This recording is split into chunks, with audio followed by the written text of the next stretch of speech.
తర్వాత చూస్తే తెచ్చులు battery light వేసుకొని బ్యాటరీ లైట్ వేసుకొని చూస్తే తెచ్చులు వేసింది దాన్ని చేసేసి ఇప్పుడు అలా మా ఆయన కూడా లేదు ఇంట్లో మేము ఒకరు ఆడవాళ్ళమే ఉన్నాం అవి వచ్చుకొని చుట్టుపక్కల వాళ్ళు ఎవరు వాళ్ళు లేవాలి అప్పుడు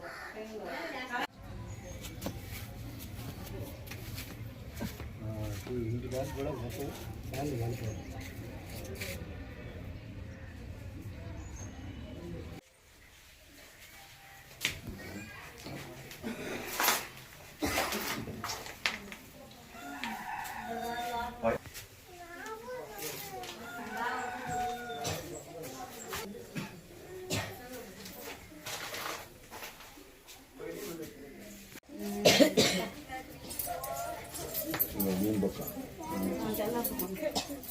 ఫ్యాన్ మామూలుగా అయితే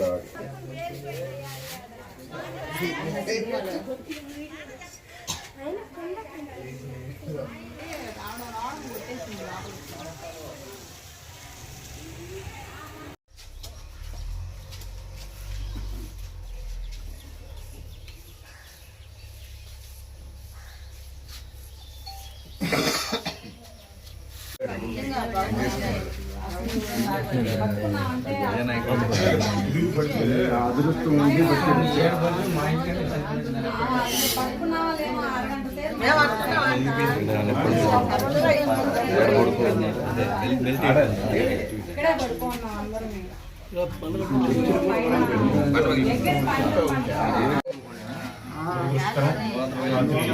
అకస్మాత్తుగా పిడుగులు భారీ ఎత్తులో రావడం జరిగింది. ఊటుకూరు గ్రామంలో 10 గంటల సమయంలో రాత్రి. దానిలో భాగంగా ఇక్కడ మన కోనేరు బాలచంద్ర గారి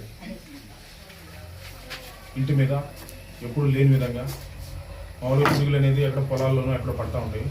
ఎప్పుడు లేని విధంగా డైరెక్ట్గా ఇంట్లోనే పడిపోవడం జరిగింది. ఇంటి మీద డైరెక్ట్గా 10 గంటల ప్రాంతం పడడం జరిగింది. ఇది రాత్రి అప్పటికి 11-12 గంటలప్పటికి పడిందని తెలుసుకున్నాం, కానీ ఎక్కడనేది అప్పుడు తెలియలేదు. పిడుగు అయితే పడిందని అందరికీ గుర్తించారు, కానీ ఎక్కడనేది తెలియదు. మార్నింగ్ ఉదయాన్నే 6 గంటలకి ఇట్లా పిడుగు పడిందని చెప్పి తెలుసుకోవడం జరిగింది. తెలుసుకున్న వెంటనే మన ప్రీతం శాసనసభ్యురాలు కోవూరు శ్రీమతి వేమిరెడ్డి ప్రశాంత్ రెడ్డి గారికి తెలియజేయడం జరిగింది. ఆమె వెంటనే స్పందించి స్పాట్లోకి వెళ్ళి అసలు ఏం జరిగిందో అని పరిశీలించి ఆ కుటుంబానికి న్యాయం చేయమని చెప్పడం జరిగింది. దానిలో భాగంగా ఇప్పుడే తహసీల్దార్ గారికి, ఎంపీడీఓ గారికి ఇద్దరితో మాట్లాడడం జరిగింది. మరి కొద్దిసేపట్లో వారు సిబ్బంది కూడా వస్తున్నారు. ఇక్కడ జరిగిందంతా రిపోర్ట్ రాసుకొని కలెక్టర్ గారికి పంపించి ఈ పిడుగుబడిన దానికి ఈ కుటుంబాన్ని న్యాయం చేయాల్సిన కోరుకుంటూ, దైవాధీనం ఏంటంటే అందరు కుటుంబం ఇక్కడ పిల్లలు, ఇంటి యజమాని, అక్క అందరూ ఇంట్లోనే పడుకో ఉన్నారు.